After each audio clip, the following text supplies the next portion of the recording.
bahwa untuk yang sudah lulus passing grade agar tersalurkan di 2023 ini secepatnya.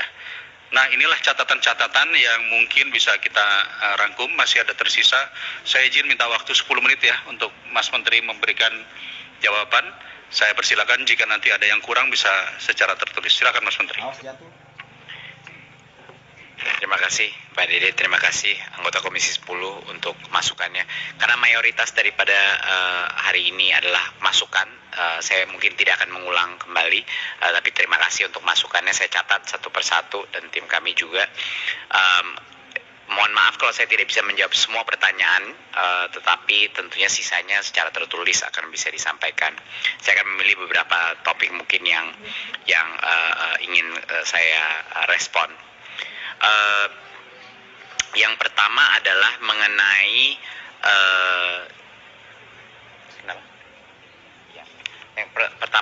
automatic adjustment ini.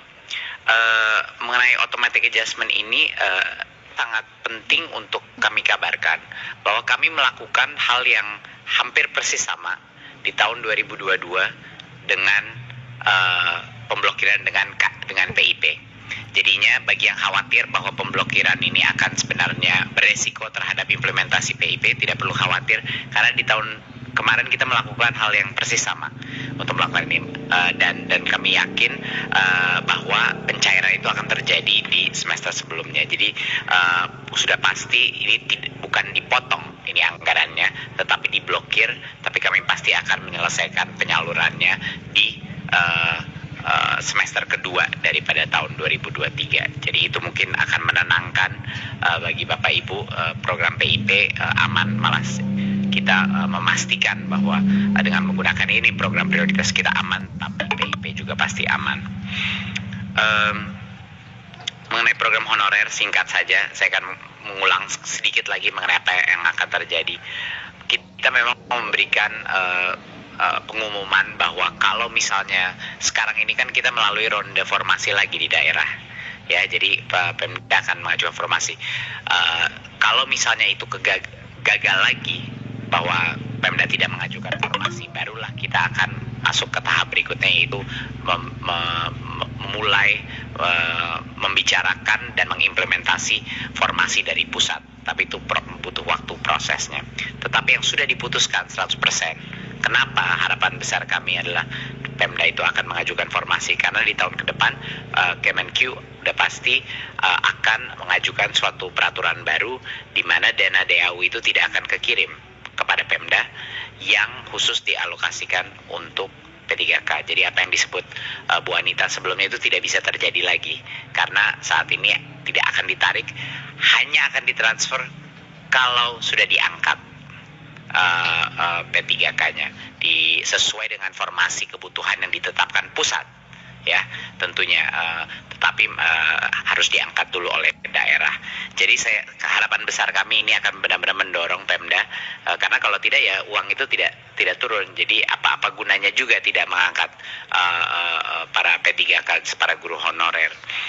Dan tentunya keluhan-keluhan mengenai sekolah swasta sepertinya sudah kami perjelas berapa kali.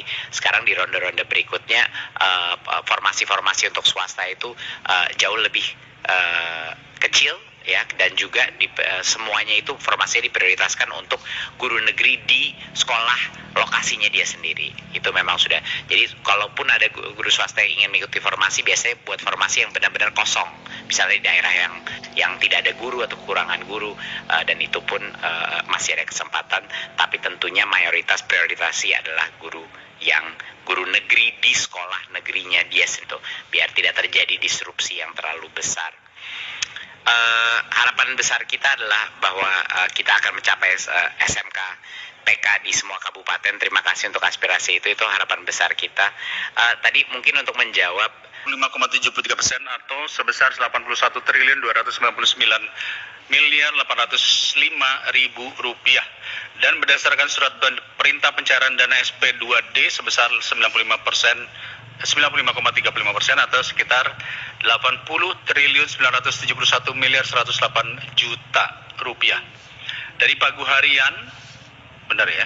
Dari pagu harian sebesar 84.922.819 juta rupiah. 2. Komisi 10 DPR RI menekankan Kemendikbudristek RI agar capaian setiap program dan kerja disampaikan tidak hanya data kuantitatif, namun dikaitkan dengan dampak terhadap peningkatan mutu pendidikan yang mengacu pada 8 standar nasional pendidikan.